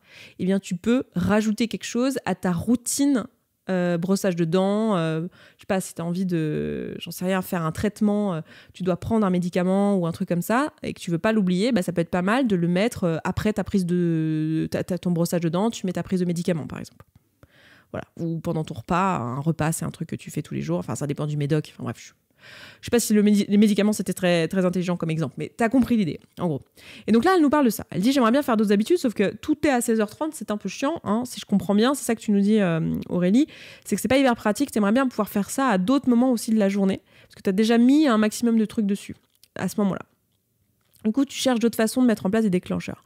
Bon, moi, je te dirais déjà, là, ce que je viens de dire un peu, mais regarde à quel autre moment de ta journée tu as en fait déjà des habitudes mises en place. Ou en fait, pour toi, c'est évident, du coup, tu le vois pas et tu l'as peut-être pas fait intentionnellement, c'est-à-dire que tu as déjà des habitudes en place et tu n'as pas fait un travail spécifique dessus. Donc, pour toi, le seul déclencheur que tu as, c'est 16h30 parce que tu as fait un truc intentionnel à ce moment-là. Mais regarde à quel autre moment de ta journée ou de ta routine tu as déjà des habitudes mises en place. Et ça n'a pas besoin d'être à la même heure. C'est peut-être ça l'une des erreurs que tu fais inconsciemment qui te bloque, parce que dans tous les exemples qu'on donne au niveau des habitudes, il y a souvent cette notion de le faire au même moment de la journée parce que c'est plus facile, etc. en termes de déclenchement. Mais toi, dans ton cas, c'est pas applicable vu que tu travailles, vu que ton rythme il change. Donc tu t'en es vite rendu compte vu que tu as fait 16h30. J'imagine que 16h30, c'est l'heure de ta journée où en fait, quel que soit ton programme de travail, en fait, ça marche toujours. J'ai envie de te dire, il y a une autre possibilité que trouver une heure qui marche toujours, c'est aussi de trouver des activités que tu fais quoi qu'il arrive, quelle que soit l'heure en fait. Et c'est pas toujours à la même heure de la journée parce que ton rythme de vie ne te le permet pas que ça soit à la même heure de la journée. Mais typiquement, dormir, c'est un truc que tu fais tous les jours. Juste, tu le fais pas tout le temps à la même heure à cause de ton rythme de vie et de ton travail de nuit. Donc, je pense que dormir, manger, y a certainement des choses que tu fais aussi à d'autres moments de ta semaine ou de ta journée. Je sais pas, ta lessive, te brosser les dents, te laver, j'en sais rien. Regarde un petit peu dans ton quotidien, les courses. Quels sont les endroits où tu as déjà des habitudes, même si c'est pas tout le temps à la même heure, mais tu te rends compte qu'il y a des activités récurrentes en fait. Parce que dans ce cas, ça va pouvoir être un déclencheur pour toi. Tu vas pouvoir te servir de ça comme déclencheur. Voilà, une proposition que je te fais, une piste en fait qui peut t'aider. Et sinon, comment créer from scratch un déclencheur ?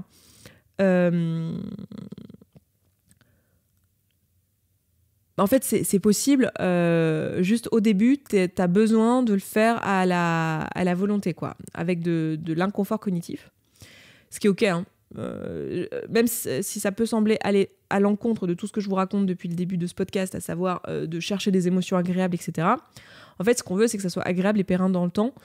Si le temps d'une semaine, de 2 semaines, de 3 semaines, t'es sur de la volonté, c'est OK. Juste assure-toi que c'est bien que ce temps-là, hein, qu'on n'est pas comme l'une précédente là, qui faisait son site web et qui est tout le temps sur l'autodiscipline. Attention que ce ne soit pas tout le temps le cas. Et donc que ce soit bien un truc provisoire et le temps de créer l'habitude. Et assure-toi aussi que c'est pas trop te demander, que tu en es capable actuellement dans ton rythme de vie. C'est-à-dire que tu n'as pas déjà d'autres endroits où en fait tu dois déjà faire appel à de l'autodiscipline, de la volonté, etc. Parce qu'on a une quantité de volonté qui est limitée dans la journée.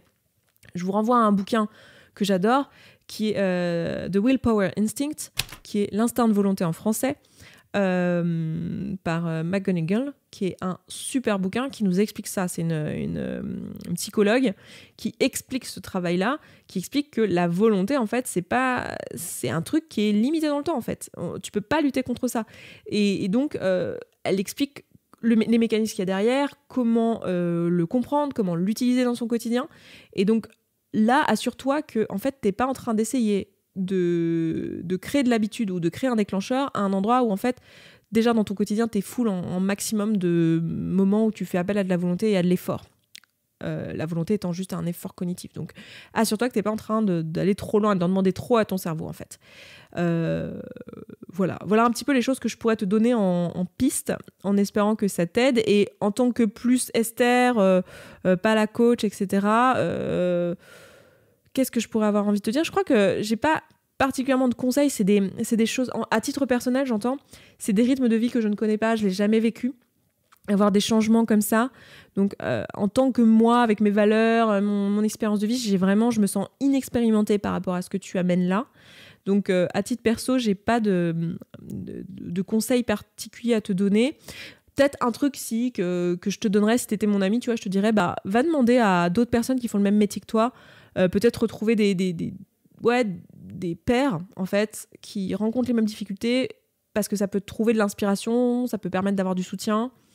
C'est hyper important en fait, hein, d'être avec d'autres gens qui rencontrent les mêmes difficultés que toi ou les mêmes problématiques, sans parler forcément de difficultés, mais les mêmes passions. On a besoin de connecter en fait entre êtres humains. Ça nourrit le sentiment de lien, qui est un des besoins fondamentaux chez nous, et ça permet aussi de maintenir un environnement qui est sain et qui te permet de t'empouvoirer, quoi, de te permettre d'aller dans le sens, dans la direction que tu as envie. C'est pour ça que je tiens autant aux communautés, à la communauté et à ici, être sur cette chaîne, sur le podcast, etc., le côté collectif, parce que justement, ça apporte entre autres ça. Donc, voilà ce que je te dirais en tant qu'Esther. Je pense que tu as quand même des pistes là-dedans, je l'espère en tout cas. Je m'arrête là du coup pour ta question.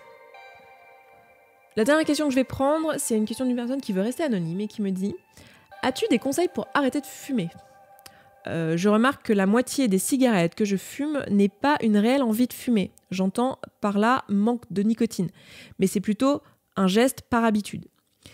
Je vais fumer certaines clopes alors que j'en ai même pas vraiment envie, juste parce que sinon je vais tout le temps y penser, ça va me prendre la tête, et là je la fume comme ça, c'est fait, on n'en parle plus. Tes vidéos sur la relation à la nourriture m'ont aidé pour la cigarette, beaucoup de ressemblances. Je fume beaucoup en conscience du coup maintenant. Réelle envie de fumer ou non, envie émotionnelle ou non, si oui, quelle émotion, enfin, voilà, tu t'observes quoi. Mais ça ne va pas plus loin et je reste une grosse fumeuse. Merci beaucoup. Alors, le premier conseil que j'avais envie de te donner, c'est va voir la chaîne où je parle de la nourriture parce que vous êtes hyper nombreux et nombreuses à me dire que les mécanismes sont les mêmes. Et effectivement, dans ces cas-là, en fait, on parle d'addiction comportementale. C'est-à-dire que dans le cadre de la nourriture, dans le cadre de la nicotine, dans le cadre de la cigarette, c'est vraiment de l'addiction au sens médical du terme. C'est-à-dire qu'il y a une addiction à une substance, qui est ici la nicotine. Dans le cadre de la nourriture, il n'y a pas d'addiction en termes de substance. C'est-à-dire que même si on parle d'addiction au sucre de manière assez maladroite, en fait, il n'y a pas d'addiction physiologique, parce que ce sont on peut pas être addict à un truc dont on a besoin dans notre corps, en fait. Hein. C'est pas une addiction, quoi. En termes d'addictologie, c'est pas une addiction. Par contre, il y a une addiction dans la cigarette. Mais en fait, on se rend compte que les addictions à part certaines substances qui sont vraiment hardcore, mais beaucoup d'addictions, en fait, ce qui est le plus dur, c'est l'addiction comportementale qui va avec. C'est exactement ce que tu décris et c'est ce qu'on a avec la nourriture. On a ça avec la nourriture, c'est-à-dire la récompense un peu émotionnelle, l'habitude qui est là et la difficulté du coup à s'en défaire. Donc là, en fait, tu me parles plus de comment se défaire d'une habitude qui est une habitude émotionnelle, comportementale, etc. Est-ce que j'aurais des conseils ? Alors, c'est un peu ce que je dis sur toute la chaîne YouTube consacrée à ce sujet-là, mais ça va être d'aller regarder, en fait, à ce moment-là. Là, tu me dis que tu le fais déjà en t'observant sur le moment, en fumant en conscience, en te demandant, tiens, pourquoi je fume à ce moment-là ? En fait, d'aller regarder à quel endroit dans ta journée tu as des besoins qui ne sont pas remplis et que tu combles Enfin, que tu ne combles pas du coup, parce que, évidemment, hein, si la faim n'est pas le problème, manger n'est pas la solution. Évidemment, pour la cigarette, c'est la même chose. Hein. Si la nicotine, si le manque de nicotine n'est pas le problème, fumer n'est pas la solution. C'est horrible dit comme ça. Mais voilà, c'est exactement la même chose. Donc, quel est le problème, en fait ? Le problème, il est où ? Il est à un autre endroit.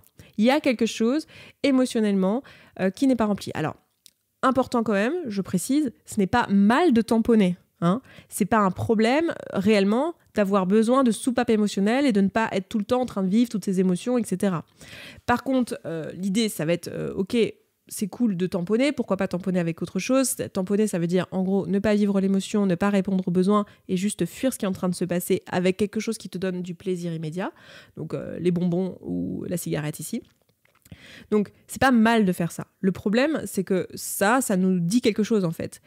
Tu vas finir par avoir des problèmes de santé déjà, et j'imagine que c'est pour ça que tu vas arrêter, donc l'idée, c'est pas de se culpabiliser là-dessus. La même chose avec la nourriture, on peut finir par avoir des problèmes à manger alors qu'on n'a pas faim. Donc, l'idée, c'est de regarder, ok, quel est le problème derrière et pourquoi tu as envie d'arrêter ? C'est pas mal de le faire et c'est normal d'avoir besoin de tamponner certaines émotions. Mais si ça arrive tout le temps et beaucoup, etc., et tu me dis que tu es une grosse fumeuse, bah c'est qu'il y a quand même quelque chose dans ta vie qui n'est pas rempli, en fait. Il y a des besoins auxquels tu n'as pas répondu. Et donc, ça peut être intéressant d'aller regarder lesquels. De te demander, ok, en fait, qu'est-ce qui se passe ? Et là, quand tu t'observes, essayer d'aller un peu plus loin, peut-être. Après l'observation, de dire, ok, il se passait quoi à ce moment de la journée ? Qu'est-ce qui, généralement, me dérange ? Qu'est-ce qui fait que j'ai envie de fumer ? Et comment je pourrais anticiper ce besoin. En fait, l'idée, c'est pas d'essayer de t'arrêter et d'aller à la résistance sur le moment. C'est tout ce que je raconte sur la relation à la nourriture, c'est que le but, c'est pas de faire de la résistance. En plus, dans le cas de la nourriture, on va faire de la restriction cognitive et on va faire des restrictions-compulsions. Donc, c'est pas ça l'objectif. Et là, pour toi, c'est la même chose. Le but, c'est pas de le faire à la frustration. C'est vraiment de te demander... sur le moment, le but, c'est pas de t'arrêter de fumer sur le moment, au moment où tu as l'envie qui est là, mais c'est plutôt après coup de te dire, quand j'ai eu l'envie, qu'est-ce qui s'est passé en fait ? Quel était le besoin et comment je peux anticiper ce besoin pour la prochaine fois, pour ne pas me retrouver dans cette situation où j'ai envie de fumer parce que j'ai des besoins qui sont pas remplis, tu vois.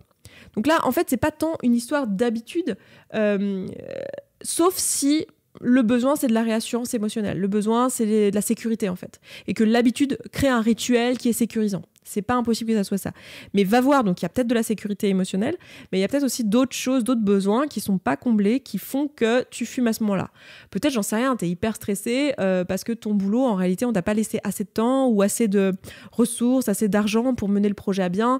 Et du coup, en fait, t'es en stress de ouf, quoi. Et en fait, ton besoin, ça serait d'avoir une conversation avec tes chefs et que on te trouve des solutions au boulot parce que tu peux pas porter tout le projet toute seule, par exemple. J'en sais rien, tu vois. Ça peut être ça, ça peut être des besoins liés, je sais pas, à ton couple, besoin d'écoute, besoin de passer du temps de qualité ensemble, des choses comme ça qui font que, en fait, ça génère une certaine forme d'inconfort qui se cumule sur ta journée et qui fait que tu fumes, en fait. Entre autres. Et il y a très probablement plusieurs choses qui sont menées ensemble. Souvent juste de la fatigue physique, des besoins physiologiques de dormir plus. Et il y a beaucoup de gens qui, du coup, se retrouvent à aller vers des addictions comportementales juste par fatigue physique. Donc fumer des cigarettes, manger des trucs, regarder les réseaux sociaux, des addictions comportementales, donc n'importe laquelle, tu vois. Alors qu'en fait, le vrai besoin derrière, ce serait du repos, du calme, de se ressourcer, de dormir, en fait. Donc, n'hésite pas à aller regarder, du coup, aller plus loin que juste cette observation et te dire, ok, quel est mon besoin non rempli ici ? Comment je peux le combler autrement ? Comment je peux l'anticiper ? Et si c'est un truc qui t'est difficile à faire seul, n'hésite pas à te faire accompagner, en fait, pour aller explorer cette question-là en session de coaching. Si t'es dans la commu, tu peux l'amener dans une session de coaching de groupe sur le thème des addictions, tu vois, le thème pas des addictions, on l'appelle pas comme ça, mais le thème des tampons émotionnels. n'hésite pas à l'amener et on pourra explorer avec toi. Et sinon, pourquoi pas en séance individuelle ou déjà avec ce que je t'ai dit là, toute seule à l'écrit en auto-coaching. Voilà pour aujourd'hui. Je pense que je vais m'arrêter là parce que c'est déjà pas mal. Et puis, écoutez, on se retrouve en Tea Time le 11 novembre. Et puis de regarder, du coup... ensuite le document pour pouvoir poser vos questions. Je prendrai les questions en live depuis les personnes qui sont là et je réagirai en live avec vous ici, mais je prendrai aussi des questions depuis le document comme je l'ai fait aujourd'hui et comme je le fais tout le temps en Tea Time. Comme ça, vous avez le temps de formuler votre question, de bien y réfléchir et de me donner le contexte et tout. Là où en live, des fois, on essaye d'aller vite et du coup, on s'exprime pas forcément bien et parce qu'on essaye d'aller vite, quoi. Donc, c'est mieux, c'est plus confortable. Enfin, j'aime bien, j'ai envie de faire comme ça, donc je fais comme ça. Voilà. Je m'arrête là pour aujourd'hui, pour cette vidéo et ce podcast. Merci de l'avoir écouté, regardé et tout ça. Si vous voulez en savoir plus sur ce que je fais, n'hésitez pas à aller sur mon site, sesentirbien.coach et à vous abonner à cette chaîne YouTube, vous abonner à ce podcast. N'hésitez pas à commenter aussi, si vous écoutez le podcast, à commenter le podcast, à lui mettre une note. C'est quelque chose qui booste énormément les podcasts dans les référencements. Donc n'hésitez pas à le faire si vous ne l'avez pas fait depuis longtemps, que vous écoutez ce podcast et qui vous apporte de la valeur. Voilà, c'est une chouette façon de contribuer. Souvent, vous me demandez comment contribuer. Et voilà, c'est une chouette façon de le faire. Et puis, écoutez, moi, je m'arrête là pour aujourd'hui. Je vous embrasse. Je vous dis à la semaine prochaine dans le podcast et à très vite en vidéo. J'ai des vidéos prévues, écrites et tout, sur plein de sujets dont on s'est parlé dernièrement. Donc, ça arrive. Et voilà, je vous souhaite un très bon dimanche, un très bon week-end. Ciao, ciao.